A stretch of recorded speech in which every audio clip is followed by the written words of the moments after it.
Hi, I'm Adam Summer. You're listening to the Yerushalmi Talk podcast with the support of the Yeshivat Devar Yerushalayim in Har Nof, Jerusalem. This is Berechot chapter 4. We're going to be getting into topics on the Shema, and we know that the Shema and other prayer is going to be a duty of the heart, and prayer does come from the heart, and it also comes from the mind, and it comes from the soul. So we were talking about the laws of the Shema and learning Torah, things of Torah and things that could preclude us from doing that.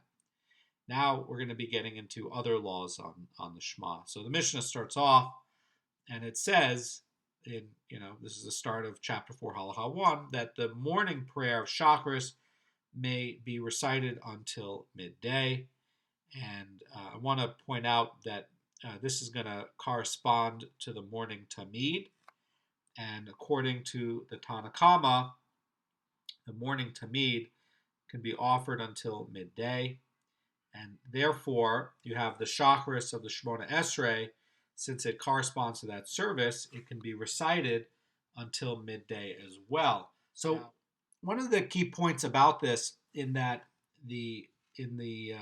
Yerushalmi is going to be talking about prayer, that prayer is going to be Doraita. The Bavli, in the opinion of the Bavli, the opinion is going to be that it's Darabanan. Now, we assume the position of the Bavli. However, we have to look at the Yerushalmi to get into our bones and fiber and muscle the seriousness of prayer, because the thinking of the Yerushalmi and the opinion of the Yerushalmi is that it's actually going to be a Doraita thing. Now, in the case here about the morning Shacharis, they're connecting it to the morning Tamid. And when you're learning the Yerushalmi and you're looking at the Shemona Esrei and connecting it to the morning Tamid, you can get a sense of the seriousness and the connectivity of this to the morning Tamid. And in the Bavli, it's also going to be very serious,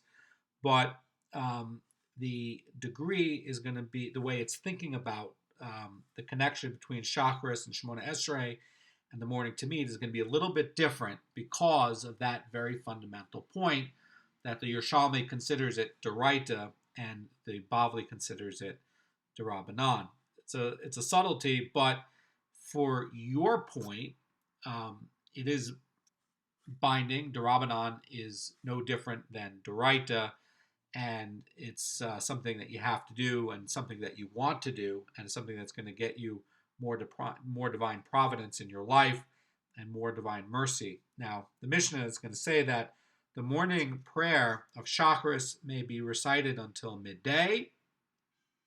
Rabbi Yehuda says it may be recited until 4 hours into the day, and the afternoon prayer of Mincha may be recited until evening.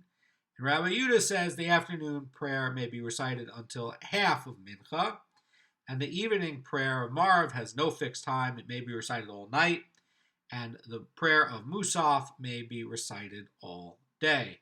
So let's get into some of the timing. Now, we know that there's an opinion that the Shacharis Shemona Esrei is going to be something that's going to be corresponding to the Tamid offering. And Rabbi Yehuda is going to be maintaining, says the Haredim, that the morning Tamid may only be brought until the end of the fourth hour of the day.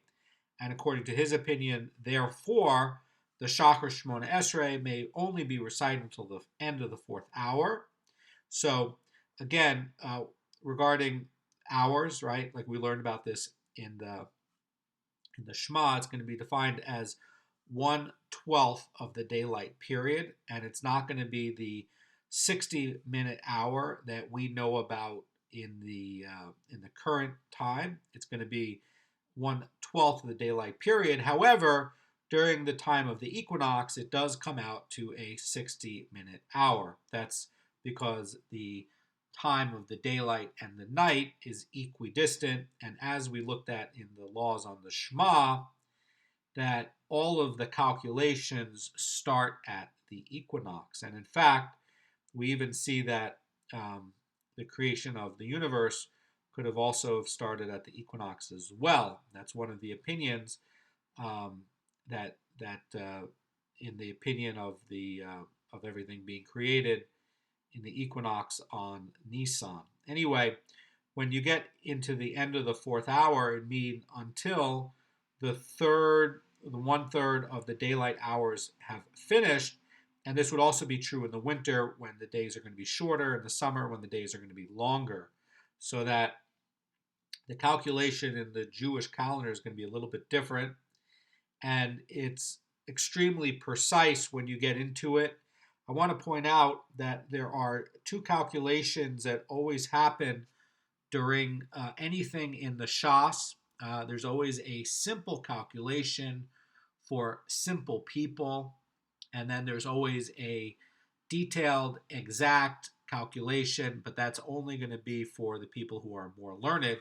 And I want to point out that anytime you have any sort of critic on the Gemara coming and saying that the Gemara is not precise, it's always going to be on the simple calculation that's there for simple people to sort of do by shorthand to get an al erech, like an about approximation of the timing. Now, the rabbis they established the Musaf prayer corresponding to the Musaf offering. Okay, that Musaf offering you can bring all day. All right, and we're gonna look about the mincha, right? What about the mincha katana? Mincha katana is going to be the period that has the last 2.5 hours of the day. Okay, now again, this is going to be talking about a different kind of measurement from what we have today. Okay, this 2.5 hours would be exact on the equinox, and then you would shift it by about 4.5 minutes a week. Okay, but it would still be about 2.5 hours in terms of this calculation, where it's corresponding to not a fixed 60-minute hour. Okay, but it would be like the amount of time of daylight hours that have elapsed or are remaining. Okay, so it's a little bit different. Okay, now the plag hamincha is going to be half of mincha. That's going to be where 1.25 hours went already before, is already left before the end of the day. All right, and I want to just explain it for a second. So you have the afternoon. It can be divided into two parts. Okay, you have the earlier part. That's going to be mincha gedola. That's going to be the greater mincha, because the greater part of the day remains. All right, and you could get more information on this in the Or Chaim 232, say 5. All right, and that the later part, known as mincha katana, is going to be the lesser mincha. Why? Because only a small part of the day is left, and the start of mincha gedola, that's going to line up with the time where it's the earliest time that the afternoon tamid can be offered. Okay, the earliest time the afternoon tamid can be offered, that's going to be 6.5 hours into the day.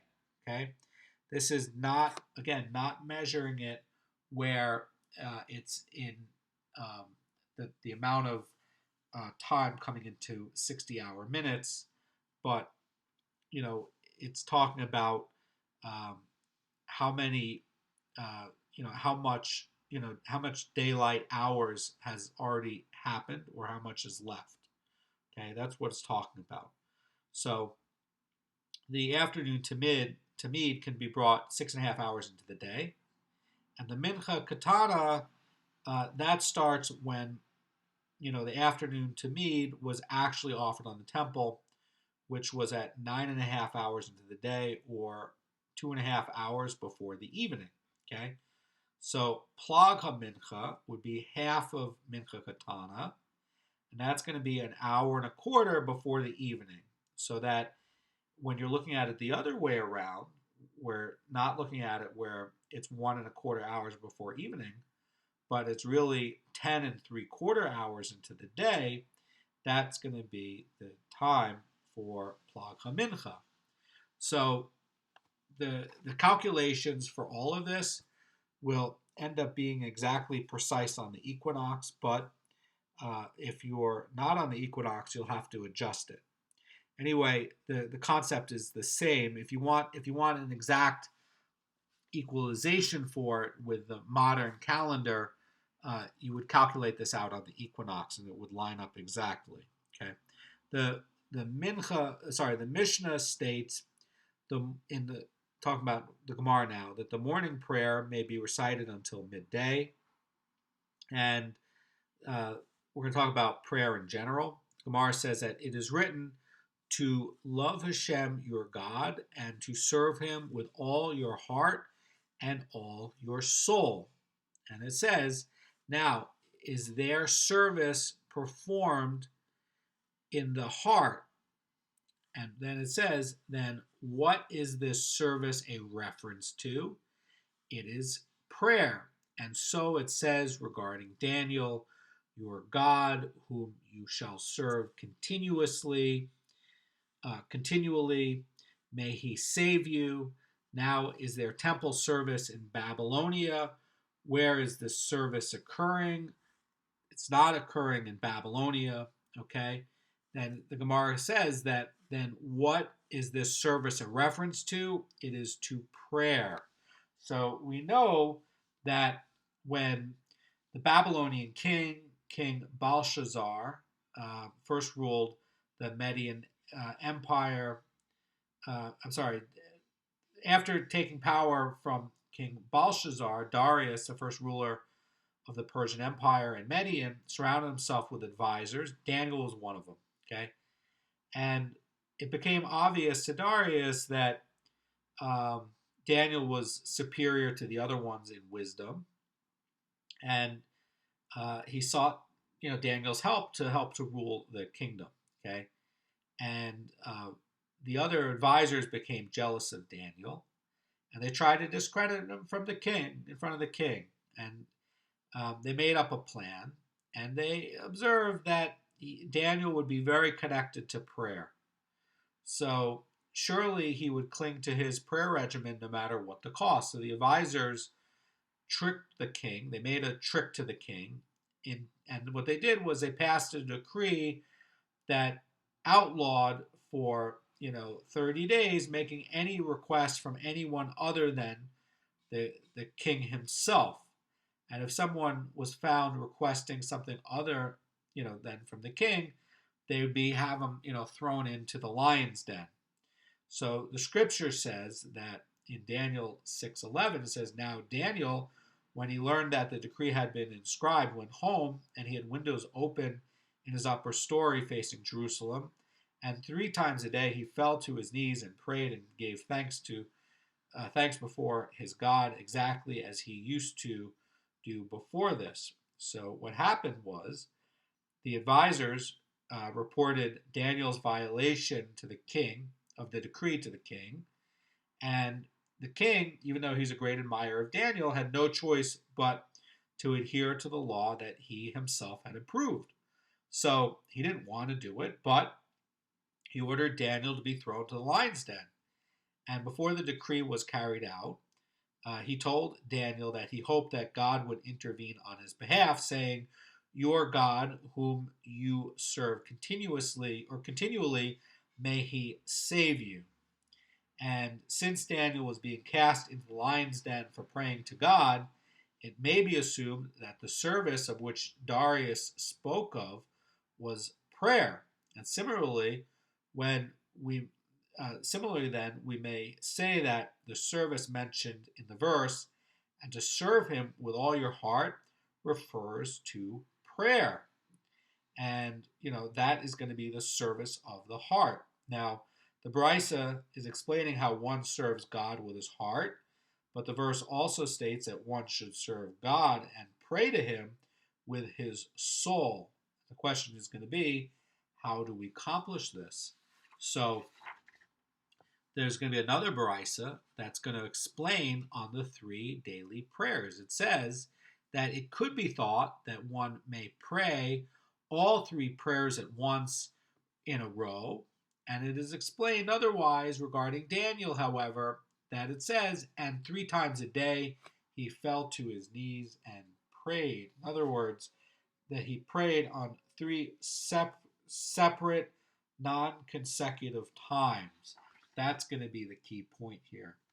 So we're going to get into more points about this tomorrow, and we're going to cover important things about prayer from Hannah, and we're going to get into more secrets about how Hashem responds to our prayer and why it's so important to connect with prayer. Have a great day.